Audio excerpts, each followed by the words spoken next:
Hi everyone! Today I'm sharing my best tips and tricks for making polymer clay earrings, especially if you're a beginner or if your earrings keep breaking, warping, or just not turning out you want. I talk about conditioning, getting even clay, cutting clay shapes, clean shapes, and baking properly, and avoiding common mistakes. So one of the most important steps in polymer clay is conditioning. If your clay isn't conditioned properly, your earrings can crack or break after baking. Conditioned clay should be soft, smooth, and flexible. If it cracks when you bend it, that's mean that it's not really proper condition. How you can condition? You can use the pasta machine. You can first use the warmth of your hand. You have to squeeze as many times you're able, because after some time our hands getting tired, so I understand. So what I use also marble, like a stone plate, which is cold. That's very good for creating the clay things. So you can just like do with the roll also, push many times, fold it, and again. Or what I'm doing, because I'm lazy, I'm using a pasta machine, and I think it's a very nice tool to have, and this electric one with the motor. So then I just go on 0, and what important is clean the machine. If you use before some dark clay or something, and then you use a light color, clean it. On my machine, then you fold it, and again, and fold it, and pay attention. If you fold the clay, don't put in the machine in direction like that, because the air will be stuck, and then the clay will create a bubbles later. So that's important that you put it sideways or this way. So another small trick, if you don't want to use, when you don't have the pasta machine and your hands are a little bit weaker, you can put the clay in the oven for like maybe 20 minutes on 100 degrees, or no, less, sorry. Let's make like low warm temperature, like maybe 50, 60, 70 degrees, to not because otherwise it's baking. We don't want the clay to be baking for a short time. Just when you feel that it is warm, you have to test it to be sure that you don't bake it. But that's also an option. You have to warm it or put in the warm place, or also in the heater. That will be an option. Next topic is getting even clay thickness. So getting an even thickness is extremely important for strong earrings. Uneven clay creates weak spots, and those areas are more likely to snap after baking. I recommend rolling your clay to about like 2-3 millimeters thick for most earrings. To keep it even, you can use a pasta machine, which I have it, the electric one, on the same settings every time. So like I'm using like number 2, 3. That's a good thing for me. Or you can also, like if you don't have a pasta machine, you can use the roll, but to be sure that it's even, you have to use some side sticks of the thickness you want, and then you roll it over. Okay, this one is a little bit too thick. I don't have right now because I'm using my pasta machine most of the time. But you have to just choose maybe the shashlik sticks, some wooden sticks, and then you will see that it's be even. And for sure, if you roll, you have to really feel it, that you spread the pressure very evenly, not only on one side, on the other side. Just try to be very gentle and feel the process. And also, if you don't have this aluminum, very lightweight roll, I recommend you to switch, because the plastic one, the clay was always sticking to it. That's why I choose this marmor, kind of pretty heavy. It's always cold, amazing. So those two things I can just recommend. Cutting clean shapes. When cutting your earring shapes, always press the cutter straight down and lift it up, like twisting the cutter, because warped or raw edges, which we don't want. So, and I also suggest you use the aluminum cutters. They're very nice. They have very sharp edges. This is also very good tip. But if you don't have like cutter that have very nice edges and you still want to use it, so what I'm doing, I love to use a little bit fresh foil, or how you call this in English, and oops, sorry, just put it on the clay, not too, don't press too much. And the same technique, you just push down and then pull up. It's still better. Even afterwards, I just go with this little sharp scalpel, and then I cut really carefully the edges. That's one technique. And what the issues is also with the cutting that people have, that the cutter sometimes stuck to the clay, and then while removing, the shape is changed. To avoid that, you can use a little bit like some starch and dip it a little bit, or again the foil. This is also very good thing that doesn't let the clay glue to the cutter. Beautiful. Look at that.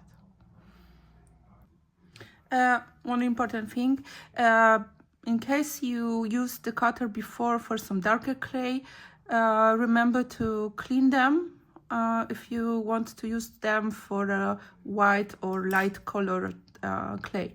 You don't want to have this mess, trust me. So, fingerprints, dust and lint.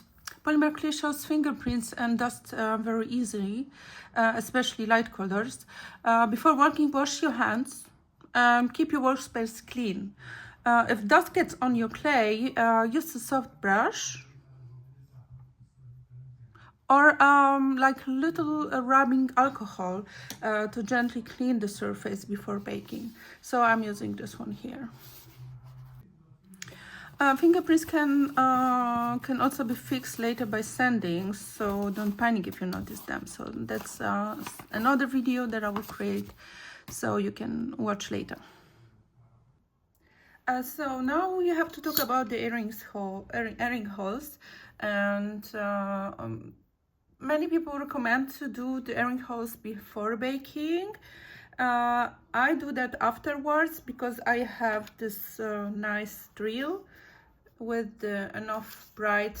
It's have to be minimum like 1 millimeter, maybe 2 millimeter even is better, but I use them after baking because I also apply resin, which I just drill through, and I think it's okay. But if you want to be sure, you can apply the holes before baking. What is important, that the holes should be at least 2-3 millimeters away from the edge of the earrings. So you can also like mark some stick to have a measurement for this already, to not make a mistake. I make everything on eye, so I use the teeth sticker, and then I push and I make it circles. I circle it, and sometimes you can make a little bit like that. So let's say I will do the hole here, It's very important there is not too much on the edge, because when the holes are making too much on the edge, this can break easily. So this is very important part. There is not too much, but not too far away, because when you will want to add the jump ring, this might be too big distance. So this is very important part. So baking the rings. Baking is where the most problems happens. I bake my polymer clay rings at the 120 degrees Celsius, so while I'm bake for 20 minutes. Some people say 30 minutes. My thing is because I have very small oven, so the temperature probably is getting faster hot, so those 20 minutes is for me probably kind of like 30 minutes, because I leave them also afterwards in the oven still, so they after bake for sure. So it's like between 20-30 minutes. That's what I recommend. Polymer clay that is unbaked might looks fine, but it will be brittle and snap easily. Properly baked clay should be slightly flexible, so I have some examples here. You see, slightly, not too much. If you go more, it might also still break, but this one is actually pretty good. So I would say always preheat the oven and use a thermometer, because home ovens are often inaccurate. I bake my earrings on the this glass tail, like a glass stuff, but you can also use ceramic tile or permanent paper and slightly tint them with foil to prevent browning. That's also important. So that's the things you have to pay attention. And you can safely also rebake the polymer clay if needed, so don't worry about that. If you even want to apply extra parts afterwards, you can rebake them and it will be all good. So after baking and cooling completely, you can sand your rings to smooth edges and remove the fingerprints. For sanding, you can use wet sanding paper, and you need some water, of course, and sanding paper.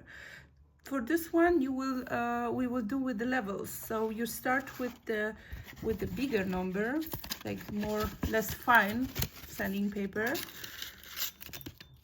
and then you make it a little bit more that the sanding paper get softer and attach easy to your finger. And then you do like a circulated movement everywhere. You can dip also the earring. This one is baked, that's why the other I didn't bake it. Then you repeat this process until you're satisfied. I can make another video about that. Then you go to the finer one, and then you continue.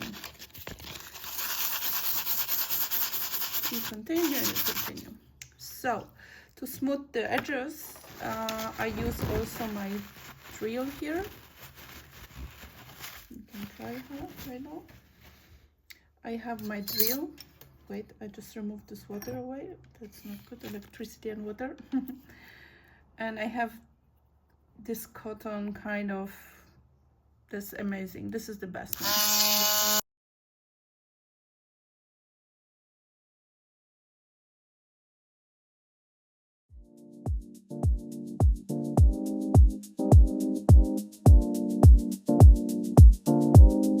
So later on you can also go for shine or apply glaze or resin once the clay is fully cured, and you smooth as much you can. You see, it's better right now.